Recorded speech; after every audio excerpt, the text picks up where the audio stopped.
ഇങ്ങോട്ട് ഇരുന്നാട്ടെ.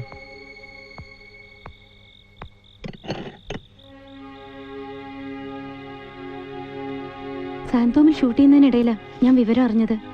ഉദയേട്ടന് ഓർമ്മയുണ്ടോ അന്ന് ഈ സിനിമയുടെ പൂജ കഴിഞ്ഞ് മടങ്ങുമ്പോൾ നമ്മൾ റോഡിൽ വെച്ച് കണ്ടത്? ഞാൻ കഥ പറയാന്ന് പറഞ്ഞിട്ട് ഉദയേട്ടൻ നിന്നില്ല. അന്നത് കേട്ടിരുന്നെങ്കിൽ. ഷൂട്ടിങ്ങിന് മുമ്പോ? പൂജ കഴിഞ്ഞ് 2 ആഴ്ചക്ക് ശേഷമല്ലേ ഷൂട്ടിംഗ് തുടങ്ങിയത്. അയ്യോ, അന്ന് അറിഞ്ഞിരുന്നെങ്കിൽ ഈ ചെയ്ത് നടക്കില്ലായിരുന്നല്ലേ. ഇനി അതൊന്നും പറഞ്ഞിട്ട് കാര്യമില്ലല്ലോ. പക്ഷേ അയാളെ പോയി തല്ലിയതുകൊണ്ട് എന്താ പ്രയോജനം? അത് തന്നെയാണ് ഞാനും ഉദയനോട് ചോദിച്ചത്. ഒരു മോഷണം നടന്നാൽ സാധാരണ നമ്മൾ എന്താ ചെയ്യുക? പോലീസ് സ്റ്റേഷനിൽ പോയി കംപ്ലൈന്റ് ചെയ്യും, അല്ലെങ്കിൽ കോടതിയിൽ പോവും. ഭാസ്കരൻ എഴുതിയ തിരക്കഥ പോയപ്പോൾ അങ്ങനെയാണോ ചെയ്തത്? ഗാലറിയിലിരുന്ന് വിസിലടിക്കുന്ന പോലെയല്ല ഗ്രൗണ്ടിൽ ഇറങ്ങി കളിക്കുന്നത്. എൻ്റെ എത്രയോ മാസത്തെ ആലോചന, എൻ്റെ സ്വപ്നം, എൻ്റെ ആദ്യത്തെ സിനിമ എല്ലാം പോയി. ആ വിഷമം അനുഭവിച്ചാലേ അറിയൂ. മോളെ, അച്ഛനും ചേട്ടനും കൂടി ഇങ്ങോട്ട് വരുന്നുണ്ട്.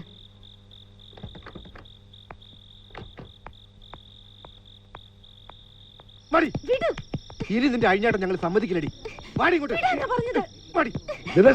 അച്ഛൻ മിണ്ടരുത്. രാത്രി നേരത്തെ കണ്ട ചെറ്റകൾ താമസിക്കുന്ന നേരത്ത് ഇവക്ക് എന്താ കാര്യം എനിക്ക് അറിയണം. കുടുംബത്തിൽ ചീത്തപ്പേരുണ്ടാക്കിയ സഹിക്കില്ലടി.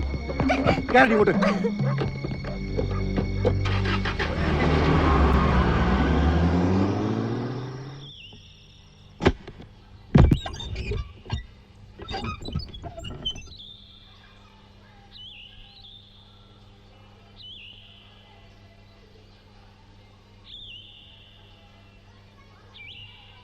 എല്ലാം അവസാനിപ്പിച്ചു.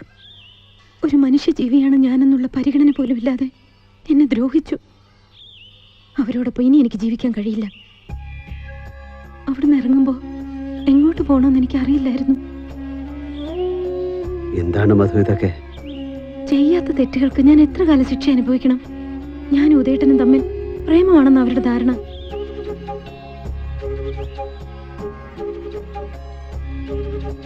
അകത്തേക്ക് വരൂ. വീട്ടിൽ നിന്ന് ഇറങ്ങിപ്പോരുമ്പോൾ എങ്ങോട്ട് പോകാണെന്ന് അവർ ചോദിച്ചില്ലേ?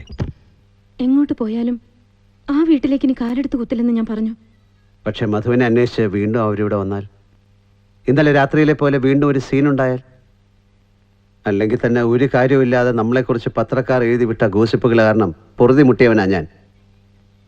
തകർന്നു കിടക്കുന്ന എന്നെ ഇനിയും തകർക്കണോ മധു?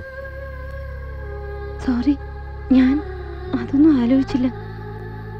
മധുവിനെ അറിയാലോ, ഇനി എന്ത് എന്നറിയാതെ വഴിമുട്ടി നിൽക്കുന്നവനാ ഞാൻ. അതിൻ്റെ കൂടെ മറ്റൊരാളുടെ വിഷമം കൂടി ഏറ്റെടുക്കാനുള്ള കെൽപ്പ് എനിക്കില്ല. എന്തൊക്കെയായാലും സ്വന്തം അച്ഛനും ചേട്ടനും അല്ലേ. തിരികെ വീട്ടിൽ ചെന്നാൽ കയറരുതെന്ന് അവർ പറയില്ലല്ലോ. അതിലും ഭേദം മരിക്കുന്നതാ. പിന്നെ ഇപ്പൊ എന്ത് ചെയ്യുന്നാ പറയുന്നത്? എനിക്കറിയില്ല.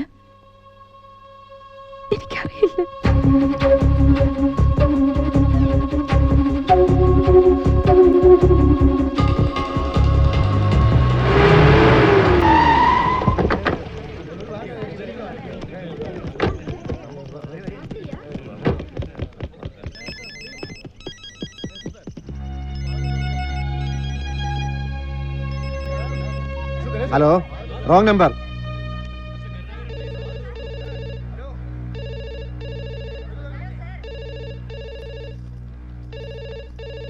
വേണ്ട, എടുക്കണ്ട.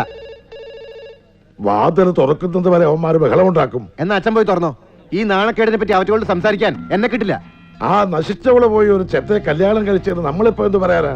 ഈ ചാനലുകാരെ പത്രക്കാരെ എത്രയും പെട്ടെന്ന് മേലോട്ട് കെട്ടിയെടുക്കണേ എന്റെ ഭഗവാനെ. ഒരൊറ്റ എണ്ണ ഇതിനകത്തേക്ക് കയറിപ്പോരുത്. കഴുകന്മാരെ പോലെ ഇറങ്ങിക്കോളും മനുഷ്യർ ശവം തിന്നാൻ. എടോ, ആ ഇറങ്ങിക്കെട്ടവള് കല്യാണം കഴിച്ചുകൊണ്ട് വന്നിട്ടില്ല. അവൾ എവിടെയാണെന്ന് ഞങ്ങൾക്ക് അറിയില്ല. ഈ സംഭവത്തിൽ നിങ്ങളുടെ പ്രതികരണം എന്താണ്? പ്രതികരിച്ചില്ലെങ്കിൽ എന്താ ആകാശം ഇടിച്ചു വീഴുവോ? എടോ, ഒരു പെൺകുട്ടി നല്ല രീതിയിൽ അഭിനയിച്ചു കയറി വരുമ്പോ ഏതെങ്കിലും ഒരു നാറി അവളെ വന്ന് തട്ടിക്കൊണ്ട് പോവും.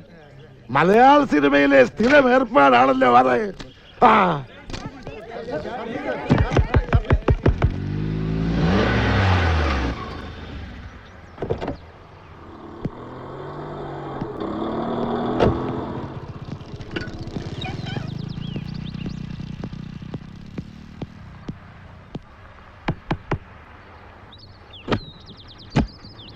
പേടിക്കണ്ട, ഞാൻ ഇങ്ങോട്ട് വരുന്ന ഒരു പൂച്ചക്കുഞ്ഞു പോലും അറിഞ്ഞിട്ടില്ല.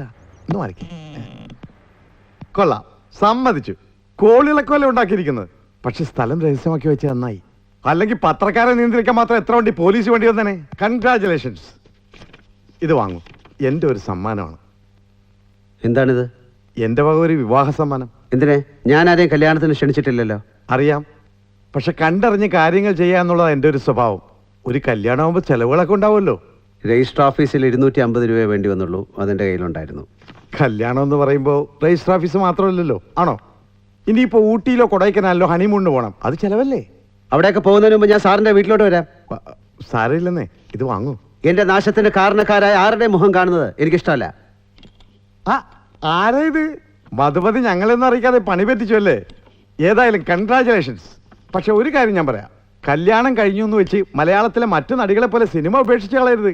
മധുവിന്റെ നല്ല കഥാപാത്രങ്ങൾ ഇനിയും ഞങ്ങൾക്ക് വേണം. ചായ? അയ്യോ, ചായയും കാപ്പിയും ഒന്നും ഞാൻ കുടിക്കാറില്ല. എല്ലാ മംഗളങ്ങളും നേരുന്നു. വരട്ടെ.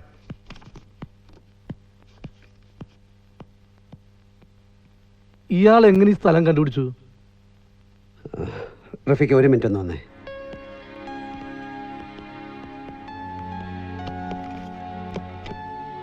ഈ വീടിന് അഡ്വാൻസ് കൊടുക്കാൻ പറ്റ പാട് എനിക്കറിയാലോ.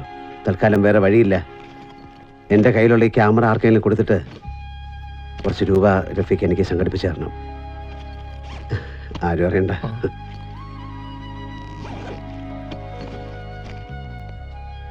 ആ, അപ്പോൾ ഉദയ, ആ, ഞങ്ങളുടെ സ്ഥലം ഇവിടെയാണ്. ഓക്കെ. ഇനി നിങ്ങളായി നിങ്ങളുടെ പാട്.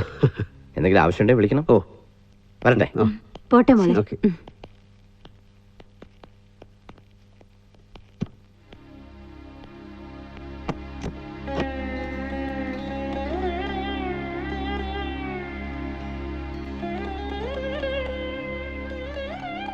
ഉദയേട്ടാ, പണവും സ്വർണ്ണമൊക്കെ അല്ലേ കള്ളന്മാർക്ക് മോഷ്ടിച്ചുകൊണ്ട് പോകാൻ പറ്റുമോ?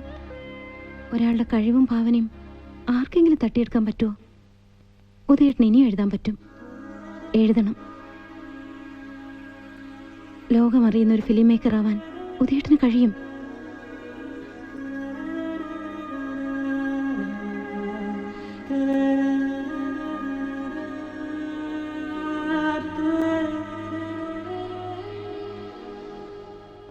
പലപ്പോഴും ചോദിക്കണമെന്ന് ആഗ്രഹിച്ചൊരു കാര്യം ഞാൻ ചോദിക്കട്ടെ?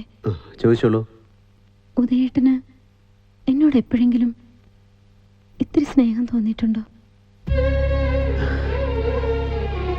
മധുവിനറിയില്ല എന്തുമാത്രം ഞാൻ സ്നേഹിച്ചു. പക്ഷെ മധുവിൻ്റെ നന്മയെ കരുതി ഞാനതെല്ലാം മറച്ചു വയ്ക്കുകയായിരുന്നു.